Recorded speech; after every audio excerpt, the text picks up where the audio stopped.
श्री स्वामी समर्थ. मीन राशी 9 ते 15 मार्च साप्ताहिक राशी भविष्य. नमस्कार मित्रांनो, अमृतवाणी या चॅनेलवर तुमचे मनःपूर्वक स्वागत आहे.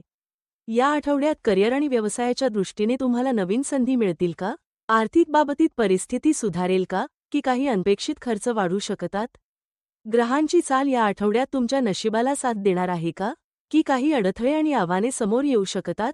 या काळात कोणते निर्णय तुमच्यासाठी फायदेशीर ठरतील आणि कोणत्या गोष्टी टाळणे आवश्यक आहे? प्रेमसंबंध आणि वैवाहिक जीवनात आनंदाचे क्षण येतील का, की काही गैरसमज निर्माण होण्याची शक्यता आहे? कुटुंबातील वातावरण शांत आणि आनंदी राहील का? चला तर मग सविस्तर जाणून घेऊ मीन राशीचे साप्ताहिक राशी भविष्य. व्हिडिओमध्ये पुढे जाण्याआधी कमेंटमध्ये श्री स्वामी समर्थ लिहा.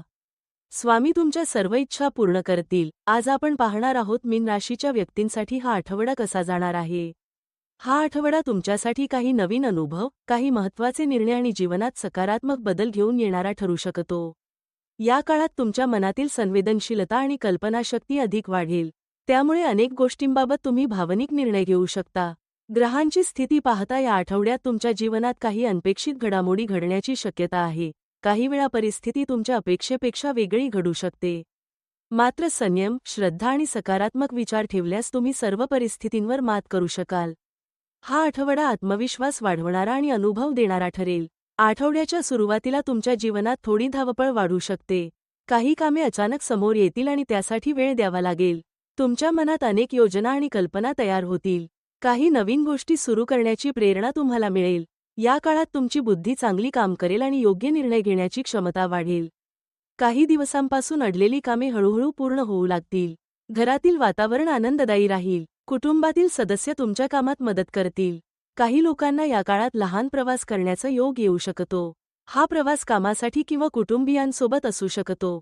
प्रवासातून तुम्हाला नवीन अनुभव मिळतील. तसेच तुमचा आत्मविश्वास देखील वाढेल. करिअर आणि व्यवसाय. नोकरी करणाऱ्या मीन राशीच्या व्यक्तींसाठी हा आठवडा संधी घेऊन येणारा आहे. तुमच्या कामाचे कौतुक होण्याची शक्यता आहे. वरिष्ठ अधिकारी तुमच्या मेहनतीची दखल घेतील. एखाद्या नवीन प्रोजेक्टची जबाबदारी तुमच्याकडे येऊ शकते. या काळात तुमच्या कामाची गुणवत्ता सुधारेल. तुम्ही घेतलेले निर्णय योग्य ठरतील. मात्र काही सहकाऱ्यांसोबत मतभेद होण्याची शक्यता आहे. त्यामुळे बोलताना संयम आणि समजूतदारपणा ठेवणे आवश्यक आहे. व्यवसाय करणाऱ्यांसाठी हा आठवडा मध्यम पण प्रगतिकारक ठरू शकतो. नवीन ग्राहक मिळण्याची शक्यता आहे. व्यवसायात नवीन कल्पना वापरण्याची प्रेरणा मिळेल. मार्केटिंग किंवा नवीन योजना आखल्यास त्याचा फायदा होईल. भागीदारीत व्यवसाय करणाऱ्यांनी पारदर्शकता ठेवावी. आर्थिक व्यवहार स्पष्ट असावेत. घाईघाईत मोठे निर्णय घेणे टाळावे. योग्य नियोजन केल्यास पुढील काळात चांगला फायदा होईल. विद्यार्थ्यांसाठी हा आठवडा अभ्यासाच्या दृष्टीने महत्त्वाचा आहे. स्पर्धा परीक्षा देणाऱ्यांनी अभ्यासावर लक्ष केंद्रित करणे आवश्यक आहे. शिक्षकांचे मार्गदर्शन तुमच्यासाठी फायदेशीर ठरेल.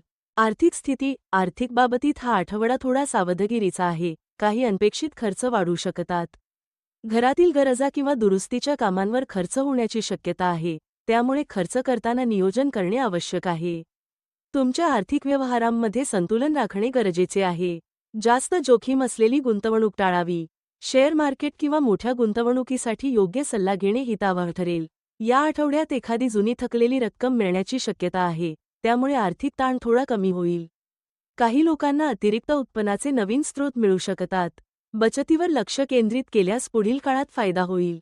अनावश्यक खर्च टाळल्यास आर्थिक स्थैर्य राखता येईल. प्रेम आणि वैवाहिक जीवन. प्रेमसंबंधांच्या बाबतीत हा आठवडा भावनिक असू शकतो. तुमच्या भावना अधिक तीव्र होतील. जोडीदारासोबत वेळ घालवण्याची संधी मिळेल. एखादी छोटी सहल किंवा फिरायला जाण्याचा योग येऊ शकतो. विवाहित व्यक्तींसाठी हा काळ समजूतदारपणा ठेवण्याचा आहे. काही छोट्या गोष्टींवरून वाद होऊ शकतो. मात्र शांतपणे संवाद साधल्यास समस्या दूर होतील. जोडीदाराच्या भावना समजून घेणे महत्त्वाचे आहे. एकमेकांना वेळ दिल्यास नात्यातील प्रेम वाढेल. अविवाहित व्यक्तींना या काळात नवीन ओळख होण्याची शक्यता आहे. मात्र लगेच निर्णय घेण्याऐवजी एकमेकांना समजून घेण्याचा प्रयत्न करा. कौटुंबिक जीवन. कुटुंबाच्या दृष्टीने हा आठवडा समाधानकारक आहे. घरात आनंदाचे वातावरण राहील. कुटुंबातील सदस्यांमध्ये एकमेकांबद्दल प्रेम आणि जिव्हाळा वाढेल. घरात एखादा धार्मिक कार्यक्रम किंवा शुभकार्य होण्याची शक्यता आहे. ज्येष्ठ व्यक्तींचे आशीर्वाद मिळतील. त्यांच्या सल्ल्यामुळे तुम्हाला योग्य दिशा मिळेल. मित्रमंडळींसोबत भेटीगाठी वाढतील. एखाद्या सामाजिक कार्यक्रमात सहभागी होण्याची संधी मिळेल. या काळात तुमचा समाजात सन्मान वाढू शकतो. काही जुने गैरसमज दूर होतील. नातेवाईकांशी संबंध सुधारतील. त्यामुळे मन हलके आणि आनंदी राहील. आरोग्याच्या बाबतीत हा आठवडा साधारण चांगला आहे. मात्र मानसिक ताण टाळणे आवश्यक आहे. जास्त विचार केल्यामुळे थकवा जाणवू शकतो. नियमित व्यायाम आणि योग केल्यास शरीर आणि मन दोन्ही निरोगी राहतील. सकाळी चालणे किंवा ध्यानधारणा करणे फायदेशीर ठरेल. आहाराकडे विशेष लक्ष द्या. जास्त तेलकट आणि मसालेदार पदार्थ टाळा. पोटाच्या तक्रारी होण्याची शक्यता आहे. पुरेशी झोप घेणे अत्यंत आवश्यक आहे. शरीराला विश्रांती दिल्यास ऊर्जा टिकून राहील. आठवड्याचा शेवट. आठवड्याच्या शेवटी परिस्थिती अधिक सकारात्मक होईल. काही दिवसांपासून अडलेली कामे पूर्ण होतील. त्यामुळे मनात समाधान आणि आनंद निर्माण होईल. कामाच्या ठिकाणी चांगली बातमी मिळू शकते. वरिष्ठांकडून कौतुक मिळण्याची शक्यता आहे. कुटुंबासोबत वेळ घालवण्याची संधी मिळेल. घरातील वातावरण आनंदी आणि उत्साही राहील.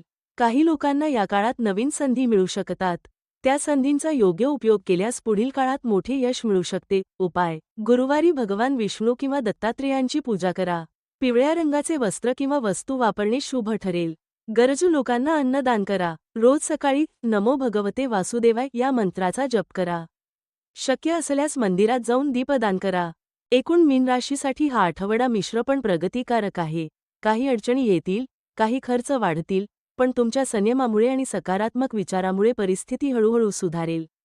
कामाच्या क्षेत्रात संधी मिळतील. कुटुंबात आनंदाचे वातावरण राहील आणि प्रेमसंबंधांमध्ये मधुरता वाढेल. योग्य निर्णय आणि मेहनत केल्यास हा आठवडा तुमच्यासाठी नवीन अनुभव आणि प्रगती घेऊन येईल. ग्रहांची कृपा आणि तुमचा आत्मविश्वास यामुळे पुढील काळ अधिक उज्ज्वल होण्याची शक्यता आहे. तुमचा आठवडा आनंदी आणि मंगलमय जावो. धन्यवाद. व्हिडिओ आवडल्यास लाईक करा. चॅनेलवर नवीन असाल तर चॅनेलला सबस्क्राईब करा.